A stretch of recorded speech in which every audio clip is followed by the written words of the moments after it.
मुझे नजर आते हैं। और वो ये वो सदी है जहाँ घर में दो सगे भाई भी शांति अमन और चैन के साथ बड़ी मुश्किल से जीते नजर आते हैं, बड़ी मुश्किल से जीते नजर आते हैं। और वो आज का युवा इंस्टाग्राम, फेसबुक, व्हाट्सएप जैसे सोशल नेटवर्किंग पर चैटिंग, डेटिंग और फ्लर्टिंग की मायाजाल में फंसा नजर आता है, फंसा नजर आता है। देशद्रोहियों को कहना चाहूंगी, ए हवा में जहर घोलने वालों, फिजाएं हमारे इशारों से बदलती है। तुम क्या तस्वीर बनोगे मेरे हिंदुस्तान की? शेरों के जिगर में माँ भारती बसती है, शेरों के जिगर में माँ भारती बसती है। अरे मुझे तकलीफ तो तब होती है जब वो आज का नौजवान युवा जिनके कंधों पे भार है राष्ट्र निर्माण का और देश समाज और सबको जोड़कर रखने का, वही युवा आज मुझे पबजी गेम में डूबा शराब की लत में भीगा नजर आता है, पबजी गेम में डूबा शराब की लत में भीगा नजर आता है। अरे मैं देशभक्त कहूँ तो किसे कहूँ, अरे मैं देशभक्त कहूँ तो किसे कहूँ? मैं युवाओं को कहना चाहूंगी, ए बहुत निद्रा में सोने वालों, अब भी वक्त है तुम जाग जाओ, इससे पहले कि ये नींद कहीं इस राष्ट्र को न ले डूबे, इस राष्ट्र को ही न ले डूबे। एक सैनिक बनकर सेना में जाना ही देशभक्ति नहीं होती, एक सैनिक बनकर सेना में जाना ही देशभक्ति नहीं होती। अरे आजादी की पूर्व बात कुछ और थी और अब बात कुछ और है।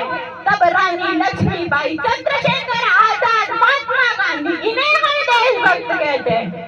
परंतु आज मैं देशभक्त कहूँ तो किसे कहूँ? अपने परिवार, समाज और राष्ट्र के प्रति समर्पण का भाव है देशभक्ति। हर देशद्रोही के जीवन में आने वाला तूफान है देशभक्ति, हर देशद्रोही के जीवन में आने वाला तूफान है देशभक्ति। धर्म लोकता को पछाड़ कर ईमानदारी से किया गया हर काम है देशभक्ति, हर काम है देशभक्ति। एक गरीब बीमार बुजुर्ग को दवाई दी जाए वो है देशभक्ति, एक गरीब बीमार बुजुर्ग को दवाई दी जाए वो है देशभक्ति। और एक पत्रकार पत्र अपनी पूरी पत्रकारी ईमानदारी से करे वो है देशभक्ति, वो है देशभक्ति। और एक शिक्षक पैसों के लिए नहीं, और एक शिक्षक पैसों के लिए नहीं वरन विद्यार्थी को आगे बढ़ाने के उद्देश्य से बढ़ाए वो है देशभक्ति, वो है देशभक्ति।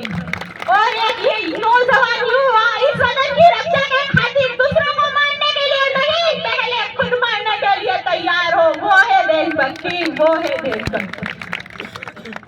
और अगर यहाँ बात मैं महिलाओं की करूँ तो आज महिलाओं को आरक्षित नहीं सुरक्षित करने की जरूरत है, क्योंकि कन्या भ्रूण हत्या, दहेज प्रथा, बाल विवाह, यौन शोषण, बलात्कार जैसी बातें यहाँ रोज बढ़ती नजर आती है।